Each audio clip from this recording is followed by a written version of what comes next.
Tahun demi tahun, pengembaraan yang dilalui pasti meninggalkan memori yang cukup bererti. Alami kemasyhuran tamadun Islam, ikuti jejak langkah para nabi dan rasul yang menyimpan 1001 kisah bersejarah. Ramadan ini, Baraka membawakan Jejak Rasul. Jumaat hingga Ahad 6.30 petang, hanya di TV3.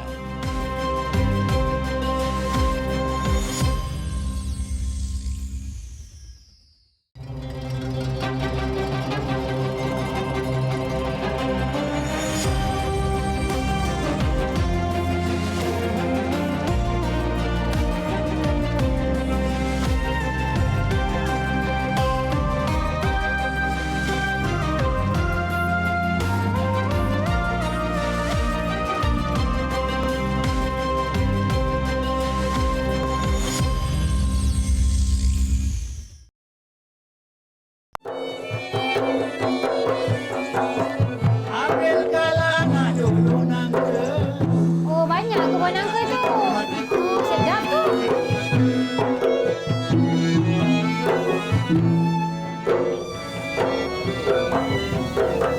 Banyak besar mana isinya. Alim ulama dan juga sultan. Gondang saya. Selama 759 tahun kewujudannya, negeri ini ternyata menyimpan 1001 rahsia di balik helaian sejarahnya. Sejarah Kesultanan Melayu Melaka antara yang paling utama. 249 tahun keberadaannya, mulai tahun 1262 hingga tahun 1511, memadai sebagai bukti sebuah tamadun Melayu telah terbina, bahawa peradaban bangsa pernah ditegakkan di atas asas Islam sebagai pasak kedaulatan negara. Nama Melaka begitu masyhur hinggakan selat yang paling panjang di dunia ini dinamakan bersempena dengan namanya. Sepanjang kurun ke-15, nama Melaka masyhur kerana peranannya seumpama kota Venice di timur. Sebagai sebuah kerajaan maritim Islam teragung pada eranya, pertumbuhan ekonomi Melaka mendapat sokongan padu daripada komuniti perdagangan Muslim, khususnya daripada Arab, Parsi serta Uthmaniyah Turki.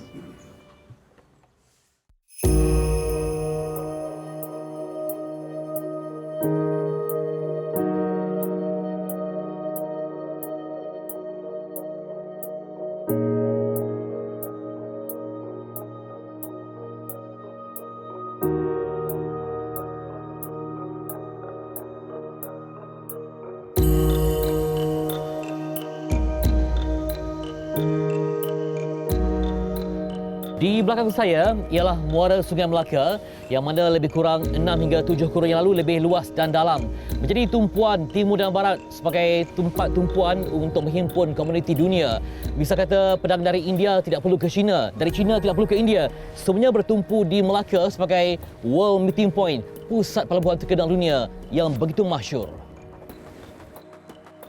Kemasyhuran Melaka akhirnya menarik perhatian kuasa Eropah. Raja Portugal Manuel I mengarahkan Diego Lopes de Segura merintis laluan ke Melaka. Ia ekoran penemuan laluan dari Lisbon ke pantai Malabar di benua kecil India oleh armada Vasco da Gama pada tahun 1498. Kapal-kapal Portugis akhirnya tiba di perairan Selat Melaka pada tahun 1509. Ternyata kemasyhuran telah menggamit musuh ke pintu kota Melaka. Pada April 1511, Alfonso de Albuquerque memimpin armada 18 buah kapal perang dengan kekuatan sekitar 1,000 anggota mara dari Goa di India menuju ke Selat Melaka. 15 Ogos 1511 tersemat dalam lipatan sejarah. Melaka kehilangan Masjid Agungnya setelah anak negeri bermandi darah mempertahankannya. Kalau kita lihat kepada catatan Portugis secara ringkasnya di sini, mereka menggambarkan bahawa istana tu sebenarnya dibina daripada batu-bata lah. Maknanya dalam Kota Melaka tu ada bangunan yang dah konkret dan termasuklah masjid tu sendiri. Masjid yang besar yang digunakan oleh orang-orang Islam untuk berkubu, untuk buat kubu dekat situ, dan diatur meriam-meriam kecil yang senang dibawa di atas tu untuk membalas tembakan balik, tembakan apa-apa ataupun serangan orang Portugis. E Famosa bermaksud yang termasyur dalam bahasa Portugis. Ia adalah nama kepada sebuah kota pertahanan yang telah dibina oleh Portugis sebaik saja berjaya menawan Melaka pada tahun 1511. Ini ialah sisa tinggalan runtuhan kota itu yang dipanggil Porta di Santiago atau Pintu Santiago, yang menjadi pintu masuk utama ke kota E Famosa.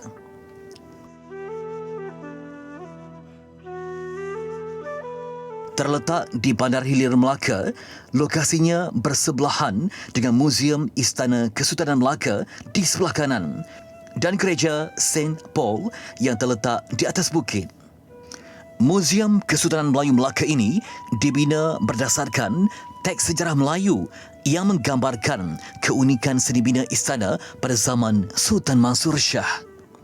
Hakikatnya, mercu tanda pelancongan ini belum memadai untuk menggambarkan keagungan sebuah dinasti Kesultanan Melayu yang telah disepakati bermula seawal tahun 1262. Kajian oleh pakar sejarah tempatan berdasarkan daripada sumber-sumber bertulis, artifak dan lisan serta penyelidikan di Malaysia dan Indonesia telah memuktamadkan bahawa Kesultanan Melayu Melaka telah diasaskan pada tahun 660 Hijrah bersamaan tahun 1262 Masihi.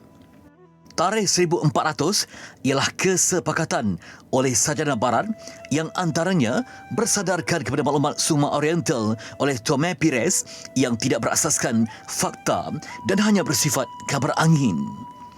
Justru, para penyelidik telah menolak tahun 1400 sebagai tahun pengasasan Kesultanan Melayu Melaka. Daripada catatan dalam Sulalatus Salatin sendiri, kalau kita melihat tahun pemerintahan setiap Sultan Melaka itu, jadi dasarnya mereka balik daripada 1511 dan dia mengambil Sultan Mahmud memerintah berapa tahun, sebelum Sultan Mahmud, Sultan Alauddin berapa tahun, dan akhirnya akan dapat 1262 di mana para mesuara mula menjejakkan kaki di Melaka. Jadi pada begitulah asasnya tahun ke belakang dan dapat figure 1262. Teks sejarah Melayu atau Sulalatus Sulatin versi Raja Bongsu yang mencatat tempoh pemerintahan setiap Sultan Melaka dengan jelas dan lengkap turut menyimpulkan bahawa Kesultanan Melayu Melaka telah bermula pada tahun 1262.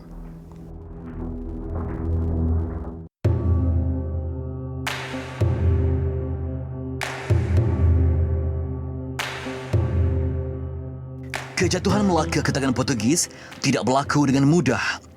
Begitu juga, Portugis telah mempertahankan Melaka yang dirampasnya selama 130 tahun dengan susah payah. E Famosa sebagai sebuah kota pertahanan telah dibangunkan pada kadar segera atas arahan Alfonso de Albuquerque sebaik sahaja mereka berjaya menguasai Melaka. Ia sebagai persediaan pertahanan bagi menghadapi serangan balas Sultan Melaka yang berundur. Ternyata, kebimbangan Alfonso itu berasas. Sultan Melaka kembali marah, cuba merampas semula ibu negerinya.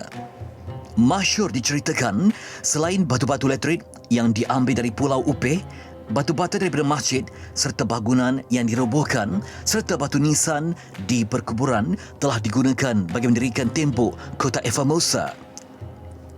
Kota E Famosa ternyata kebal untuk kekal bertahan dalam tempoh yang sangat lama.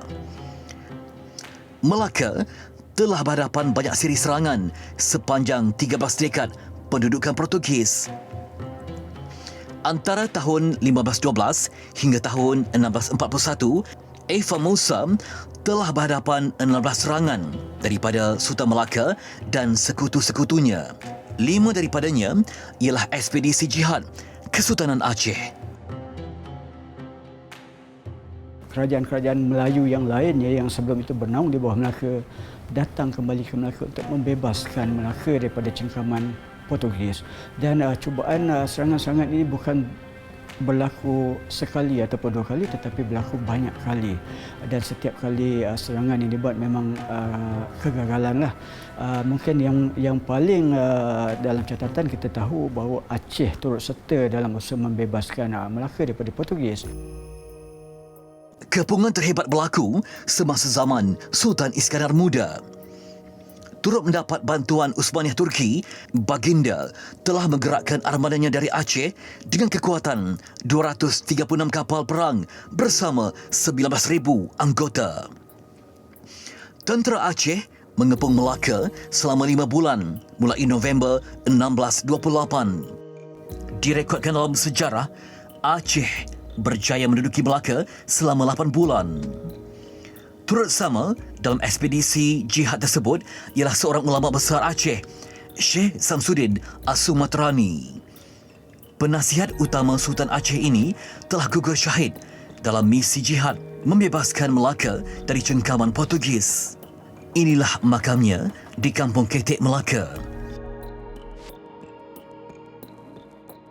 Syekh Samsuddin Al-Sumatrani ialah ulama dan Syekhul Islam ketika zaman pemerintahan Sultan Iskandar Muda.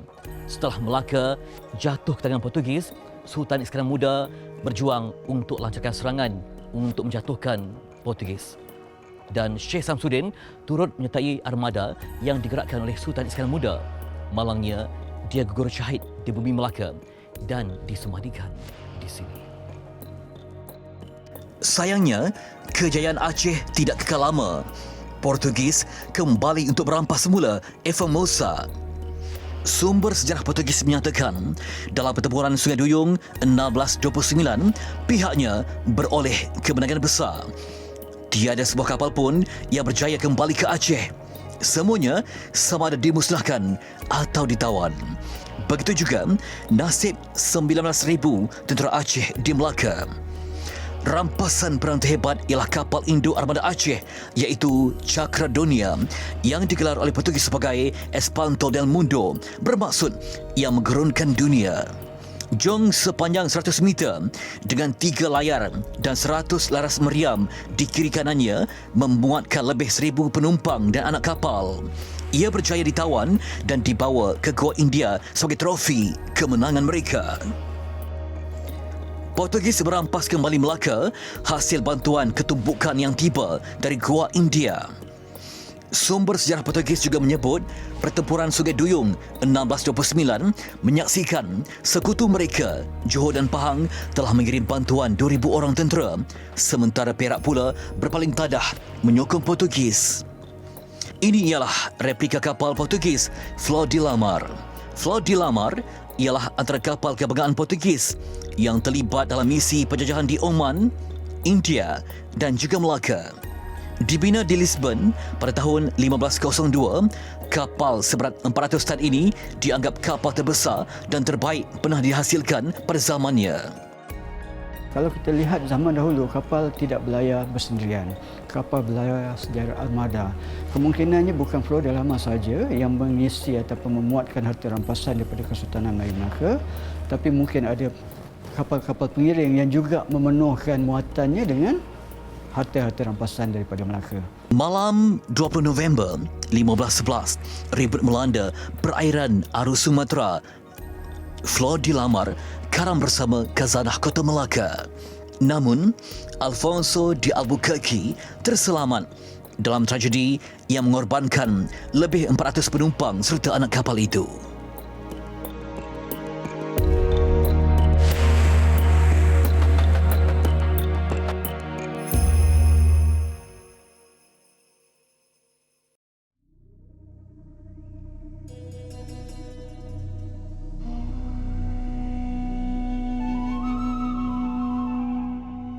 Ketika zaman gemilang Kesultanan Melayu Melaka, istana dibina berhampiran dengan masjid. Di sekelilingnya rumah pembesar dan pusat perniagaan terletak di seberang Sungai Melaka. Lokasi masjid masih menjadi misteri dan dalam perhatian pengkaji. Mana mungkin sebuah empayar gemilang yang bertunjangkan Islam menguasai segenap Nusantara tiada masjidnya. Selain pintu kota utama Formosa, Porta de Santiago, monumen di atas Bukit Melaka ini juga antara seni bina penjajah Eropah terawal yang masih kekal dipelihara dengan baik di rantau ini. Dari atas Bukit Melaka, kehadiran kapal-kapal dagang di perairan serta muara Sungai Melaka dapat dikesan dengan mudah. Selayaknya sebuah istana beserta masjid dibangunkan oleh Sultan di puncak Bukit Melaka ini. Fakta sejarah menunjukkan bukit ini sudah dipanggil Bukit Melaka selewat-lewatnya semasa zaman pemerintahan Sultan Mansur Shah lagi. Batu nisan Sultan Mansur Shah yang dipamerkan di Muzium Negara ini ditemui di atas Bukit Melaka pada tahun 1918. Kedudukan asalnya dipercayai telah dialih oleh Portugis. Diperbuat dari batu laut, ia bercirikan batu nisan Aceh. Tertera pada bahagian depan batu nisan nama Sultan Mansur Shah Ibni Sultan Muzaffar Shah serta tarikh kebangkitan baginda pada hari Rabu bulan Rejab tahun 882 Hijrah yang bersamaan tahun 1477 Masihi. Pada bahagian sisi batu nisan terukir ungkapan bahasa Arab yang bermaksud sesungguhnya dunia ini fana, ia tidak kekal. Kehidupan dunia ini umpama sarang laba-laba. Di atas bukit ini pernah berdirinya Istana Kesultanan Melayu Melaka yang digambarkan dalam teks sejarah Melayu dan juga Portugis begitu agung sekali.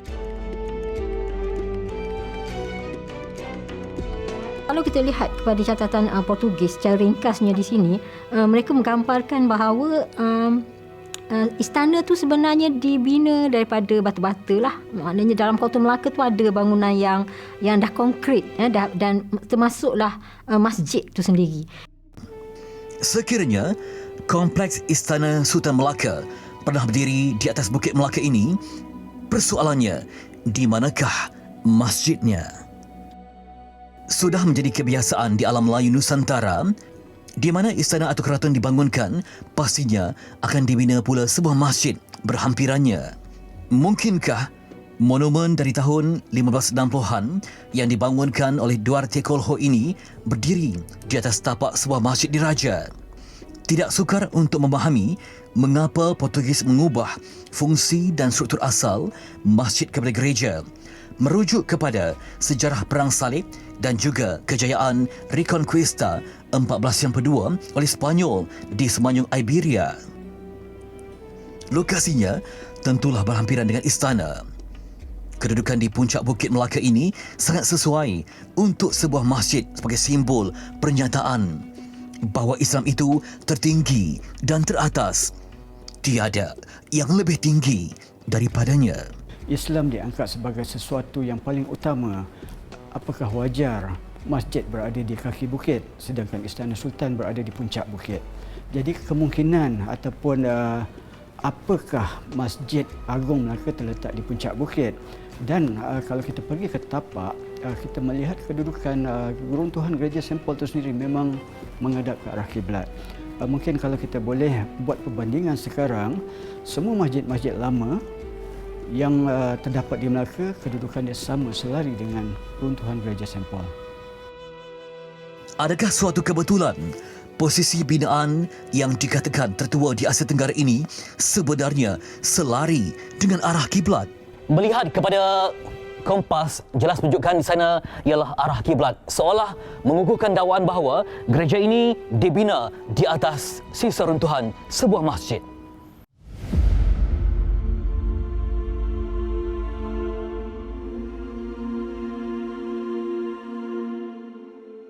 Belanda menduduki Melaka mulai tahun 1641 hingga tahun 1824.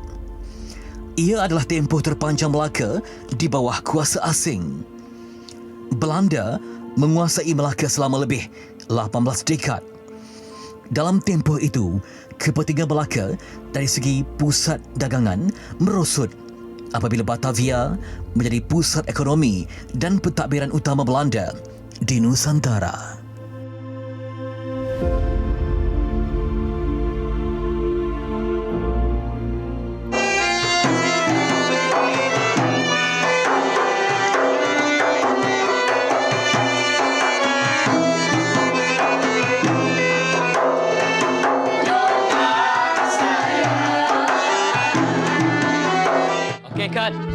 terbaik.